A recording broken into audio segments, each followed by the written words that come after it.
Welcome to the Heart of It, where we take our listeners to the heart of healthcare. I'm your host, Dr. Victoria Lee, and I'm thrilled that for our first season, we'll be speaking with some of the exceptional people at Fraser Health that are at the heart of healthcare. As we begin today's podcast, I'd like to start by acknowledging that we are joining you from the unceded, shared, and traditional territories of the Coast Salish people, particularly Keetsi, Kwantlen, Coquitlam, Tsawwassen, and Samiamu First Nations, as well as home to Surrey Delta Métis Association. I'm thrilled to have Carolyne Neufeld today with Fraser Health, who's our Vice President for Indigenous Health and Cultural Safety, and also Peggy Napope, who's our Indigenous Health Liaison. Welcome to the Heart of It. Thank you. Carolyne and Peggy, both of you have started your careers in nursing, and would love to hear a little bit, maybe starting with you, Peggy. How did that initial kind of motivation occur for you to become a licensed practical nurse? Thank you for the invite. I'm deeply humbled and honored to join you today. Thank you for being I'd like here. to recognize that we're conducting work on the Stolo territory.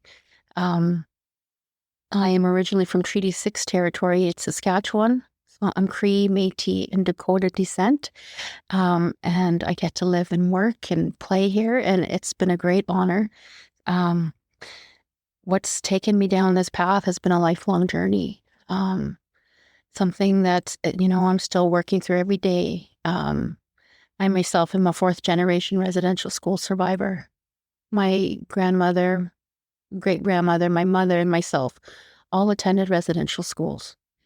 At these schools, the matriarchs in our family lost their languages, lost their parental skills, among other things. We suffered intergenerational traumas and abuses at these schools. I still carry that with me every day and in my role, so it's challenging trying to navigate through my things and then help First Nations people. Mm-hmm. But it wasn't until grade 10 that I decided to become a nurse, and I was fortunate to go to a First Nations school in Saskatoon, and it was only in here that I learned First Nations culture. I grew up not knowing where I was from. I grew up in northern Manitoba as well, so I wasn't even from northern Manitoba, and I didn't even realize, my background. So I got introduced to the culture in grade 10, and I decided to become a nurse. And it was just a calling. Really? Yeah. And so right out of university, LPN school, I went to northern Saskatchewan. And there I worked with remote First Nations communities, including the Cree, the Woodland Cree, and even further up north to work with the Dene populations. So, I served them for 5 years, and then I decided to move out west. And I got onto the IHL team last year. After I also helped in the COVID pandemic on the deployment team with home care. But I just always knew that I wanted to help First Nations communities. And the IHL program is, of course, our Indigenous Health Liaison program that you've joined, and we're very fortunate to have you. And I heard you say it's been a calling for you. Any particular reason that it was a calling for you in terms of that pursuit of nursing degree? I think just growing up, the way I did, growing up the residential school and being away from my culture, my family.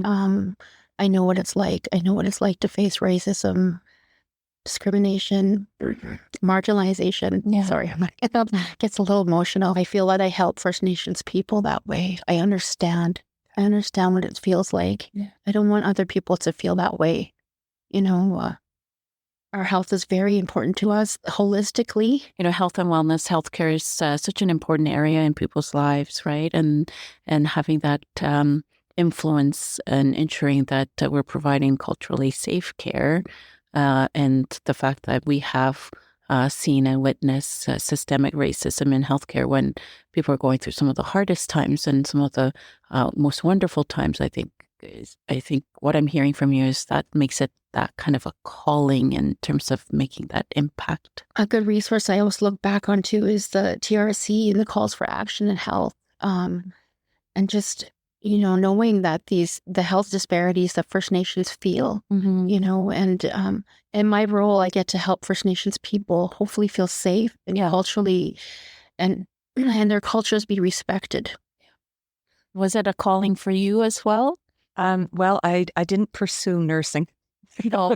No, nursing came to me. Oh, okay. A little bit different story. Yeah.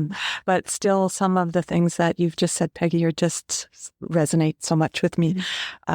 My story is that a little bit different. I was raised in a small town, and my father's has First Nations ancestry, and that was kind of kept some secrets. They weren't things that we talked about too much there.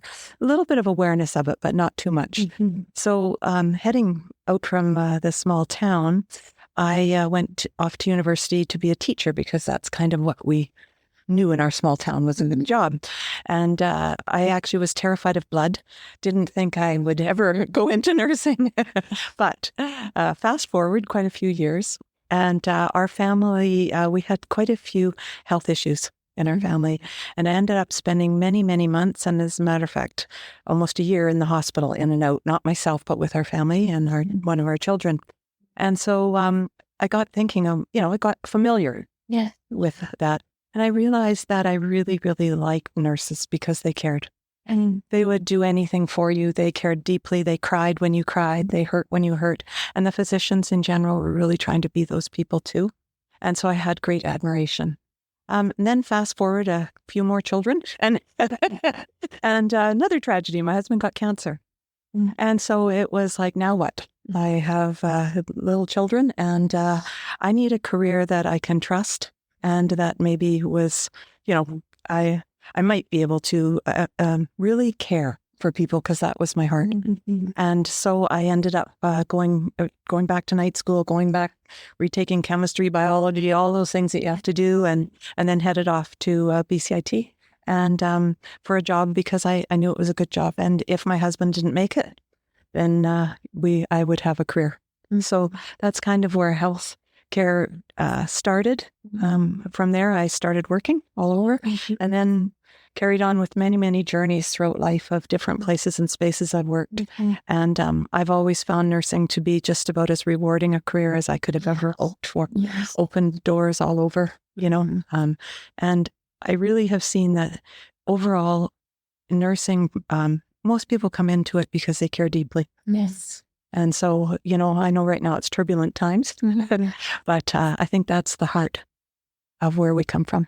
So thank you for reminding me of that. It was me watching that show ER. Yes. In high school. And I loved watching the nurses and the medical staff work. And when I had my first child, it was a nurse that comforted me. I was very young.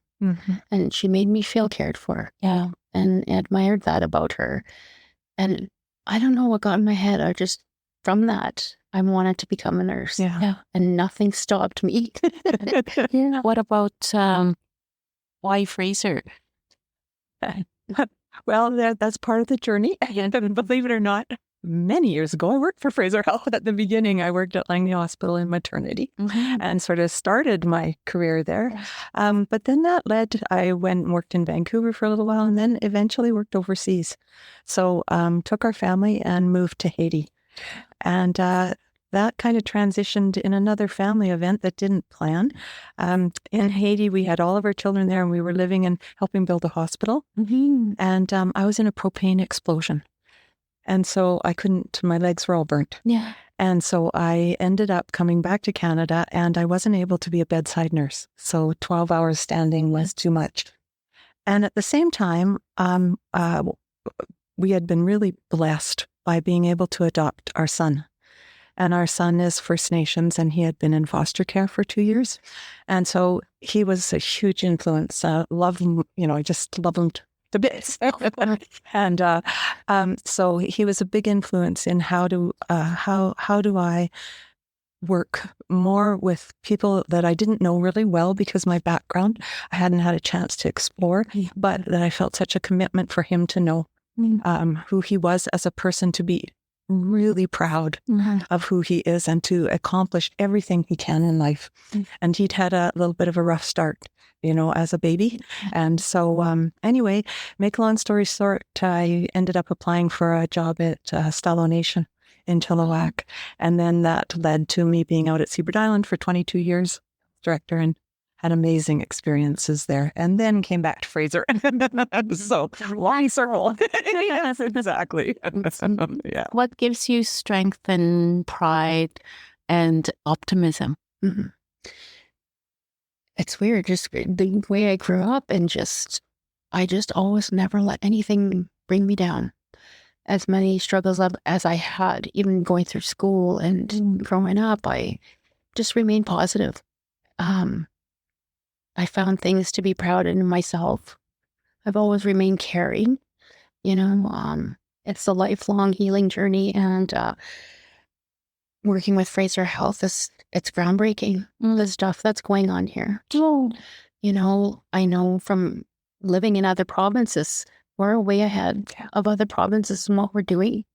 You know, Fraser Health's implementing 2 actions. You know, one being in leadership roles, and both are creating space for First Nations people to have a voice. You know, this is unheard of before.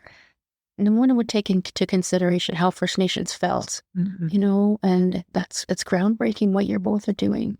Well, what you're doing, especially, and I think it's the liaison roles that we've seen the biggest impact in terms of the experience. I know what it's like to be First Nations. Yeah. I know that we are more than the stereotypes.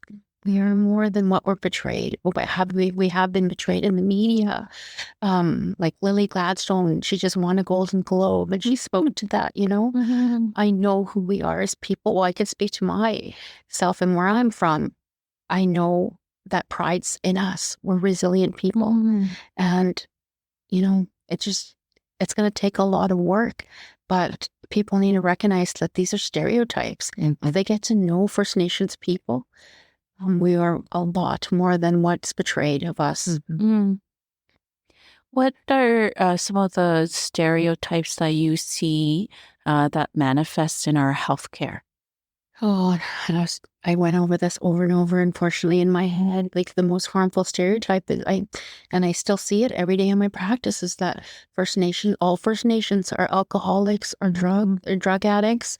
You know, this impacts their health. They come into the merge or wherever, you know, and they're stigmatized, discriminated against. You know, people may have their own biases, and then they're not properly diagnosed, or they're not treated properly.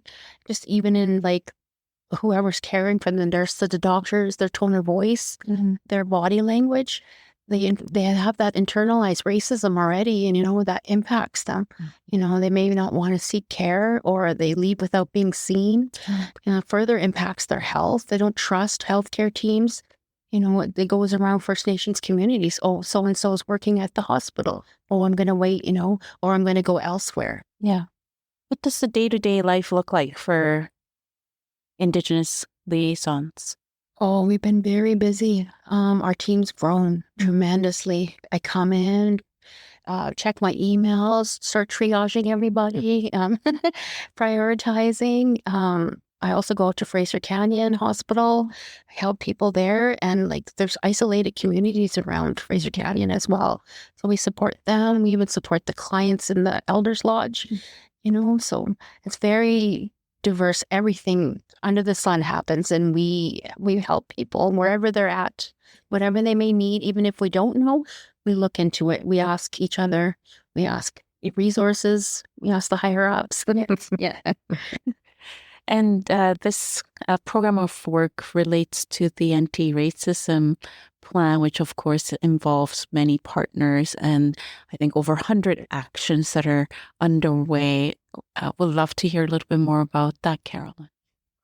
Well, the liaison program, I think, is very key to the actions, and, you know, it's about having that trusted person that comes to see you.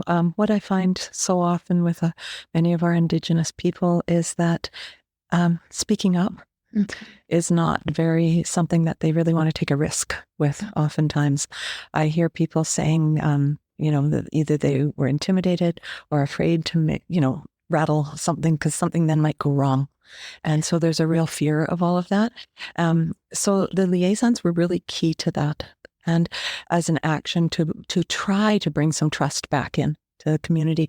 But I also think that they are or to bring trust back to Fraser Health, I also think that they are key, though, to other pieces, I think that one of the things we really hope is that everyone that we serve is getting a little more confident in how to take care of their own health care, and that they're taking those messages back to the community and saying, it's okay if we do this. It's all right if we ask if things didn't go quite right. And it's okay. I can ask my doctor 4 questions. So there's also that building that confidence so that one day what I hope and envision is that this plan starts to build where decision-making, confidence in taking care of health is actually returned to many of the communities and to people who should own it. So that's the dream. So while the liaisons is one program in there, they all tie into each other. The liaisons work with the elders. So if somebody really needs smudging, if they need some other cultural practice, brushing off, it's there for them. And it's also, they're key in helping our 45,000 staff at Fraser Health understand Indigenous people better. One of the things I learned was that it's not very often that a First Nations person anyway goes into any environment by themselves. They usually take family, they usually take a friend. That's our normal.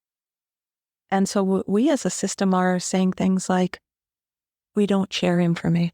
It's confidential. It's, it actually pushes against a culture where you share. And so the liaisons are key. They're key to breaking down a lot of that.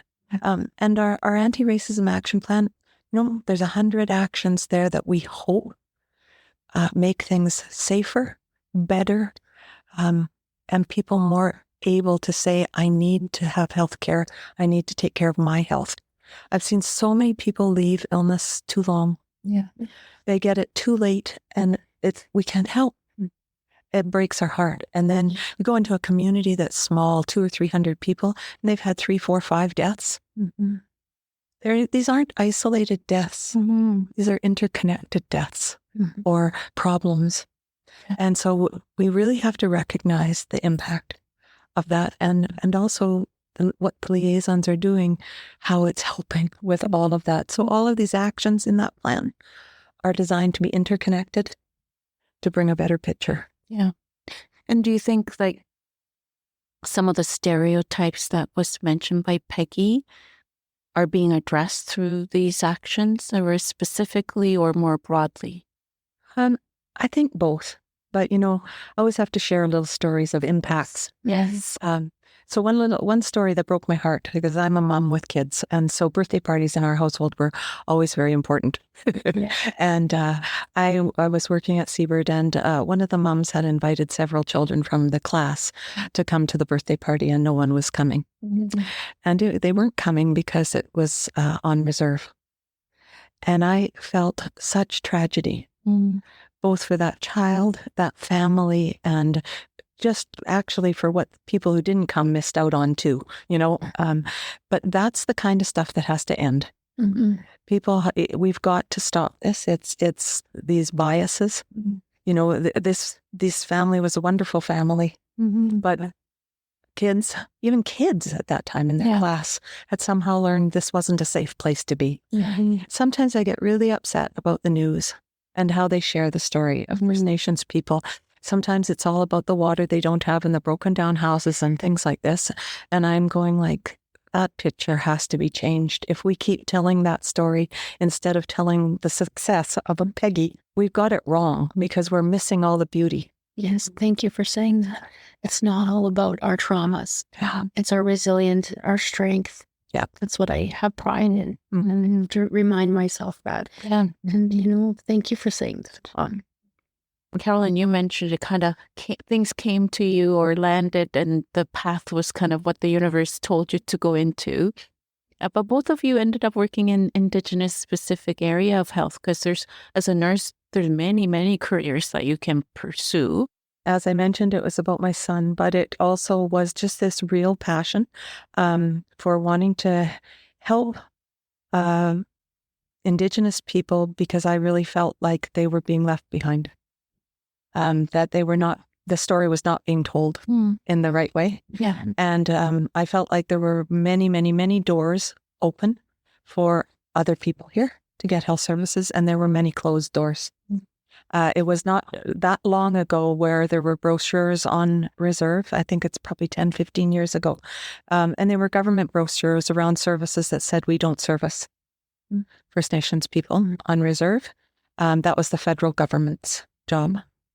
And there was nothing that made me madder because it was like dividing a people. You're supposed to be, care about each other. Just thinking when you're talking that your journey led you there too. And I was just thinking about what an elder told me one time, that the medicine people are chosen. And I think that happened for me too. I didn't plan on going to northern Saskatchewan, but I couldn't find a job in Saskatoon. And it led me into acute care in a little remote northern hospital. And then from there, I went to an even more remote First Nations community for home care.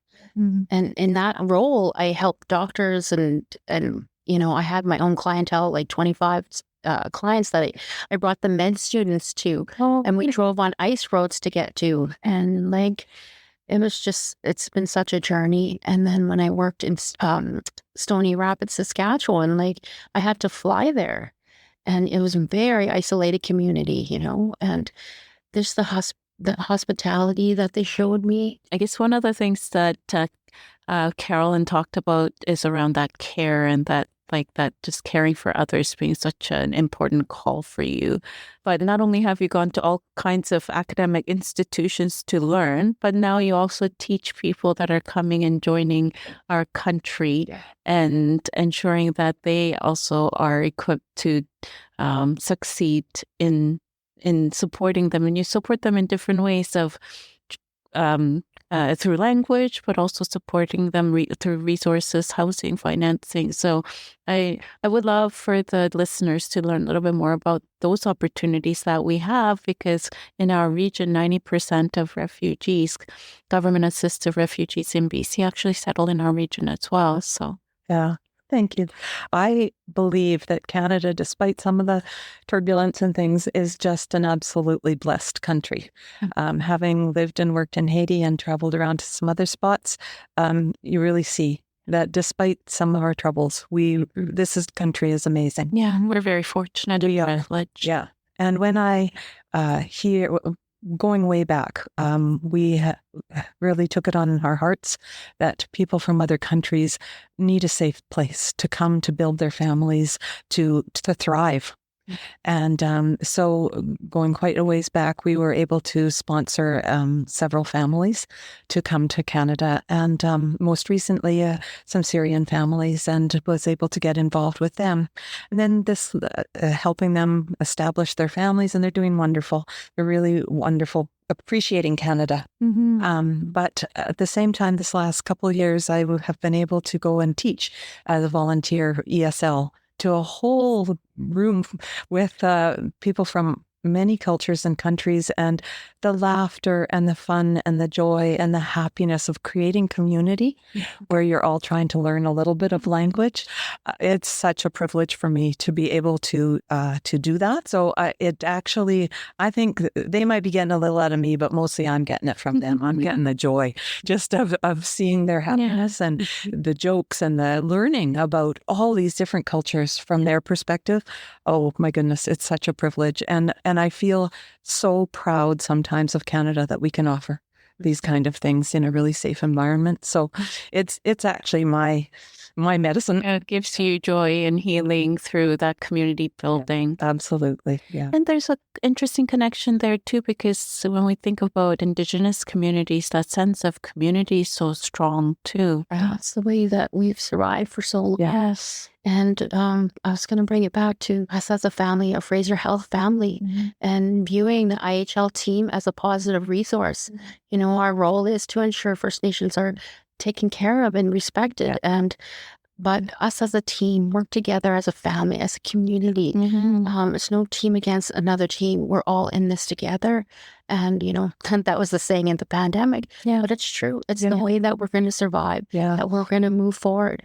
And to understand that First Nations people thrive on that community. Yeah. Even though the impacts of colonialism try to break that, try to break those bonds between, the women being the matriarchs, and, the importance of our children, that, the government try to take that away from us, but we're still here. And that family relationship and community is very important. Yeah.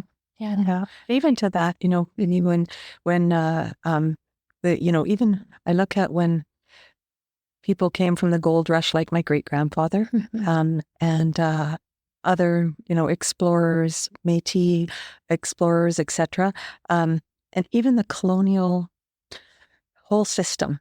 When they arrived in Canada, they were fed. They were brought into communities. They were looked after, and I think it is so ingrained and so deep to create community, to look after community. And that's what I believe in healthcare right now is what we need. We need to get back to growing our sense of community. We all have a job that is really not a job. It's a calling. Yeah. And that's what we're proud of in healthcare. And we need to strengthen our community by doing exactly what you said, helping each other, being there for each other, taking care of each other, believing in each other, instead of pulling us all apart. So, yes, especially right now, like working in the hospitals, like Chilliwack Hospital, I never seen it so busy. Yeah, when people are getting burnt out, the staff are getting burnt out. And we need to support each other. We need more staff in there. It's so overcrowded right now, and people are waiting so long. That's really hard right now for the staff. But if we can support each other, step in when you can. And that act of kindness, and then being in it together, right? And as you said, supporting each other through it.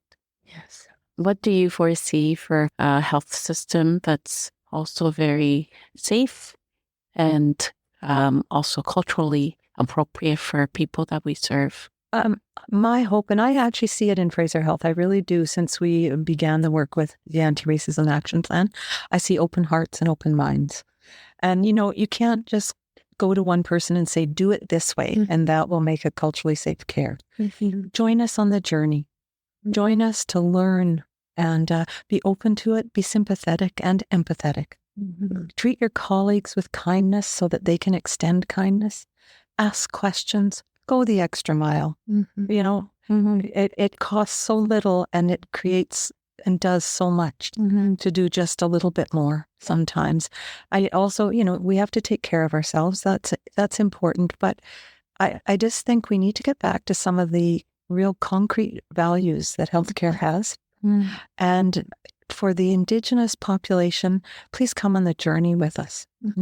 We're all learning. I hear from so many people that they don't know their background. They don't know about everything, but come join us and find out.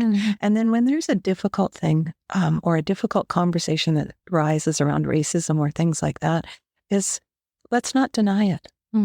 Let's accept that these kind of things happened. Let's figure out what we need to talk about to make it better, and be open, instead of feeling like we need to protect and deny and do things like that, because that's actually harmful. And so I think it's keeping that open heart and mind and getting back to the essentials that I think COVID took away from an awful lot of us. I agree with that. Keeping an open heart and mind, it starts with us and being aware of our own biases and educating ourselves and forgiving ourselves too. Acknowledging the past, taking steps to reconciliation, working as a team to continue taking the cultural safety training, taking lateral kindness, going to a powwow, going to join, seeking out an elder. You guys can call the IHL team if you have any questions, if you're unsure. Yeah, all very practical ways and steps that we can take towards reconciliation. Yes. Well, one last question for each of you. What is one thing you'd like to let listeners know about our health system? Well, I'd like you to know that I'm glad you're still here. We've been through an awful lot over the last while. Not just COVID, but forest fires and floods and atmospheric rivers. And, we are being crushed by homelessness, overdoses. It's just never ending. And now we see world war. We've seen mortgage rates going all over the place and housing problems. So thank you. Thank you for staying with us. Hang in there. We can make it better. I know it's hard on everybody. I know there's a feeling of maybe pulling back and protecting yourself a little bit. So I just ask everyone and thank you all. Keep an open heart and an open mind, and let's get back there together. I'd like us speaking to the First Nations communities in the Stalo territory and whoever else may be listening in other territories, that Fraser Health is groundbreaking right now, and we're making steps to reconciliation. We're putting in the hard work that it takes. It's not going to be an easy journey. And I want to thank you for the opportunity, Fraser Health, for the opportunity to have such a team, to have the Indigenous Health Liaison team. 20 years ago, this did not exist.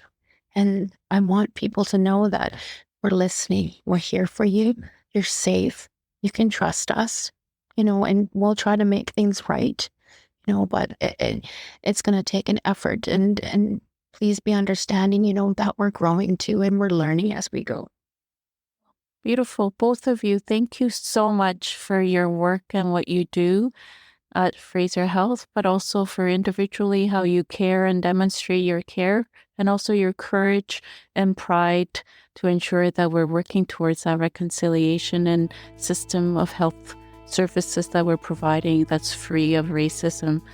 We can only achieve what we can because of leaders like you in our system and our teams, and also working together, as you mentioned. I think there's lots to take away from today's conversation. So thank you so much for both of you for joining us today. Hi. Thank you. Thank you. That's all for today on the Heart of It podcast. Join us next time as we continue to get the heart of healthcare. And please don't forget to subscribe and rate this podcast. The Heart of It is a Fraser Health production. I'm Dr. Victoria Lee, your host. Vanessa Wasno and Kevin Smith are our producers. Recording and editing is done by Fraser Health Communications and Public Affairs.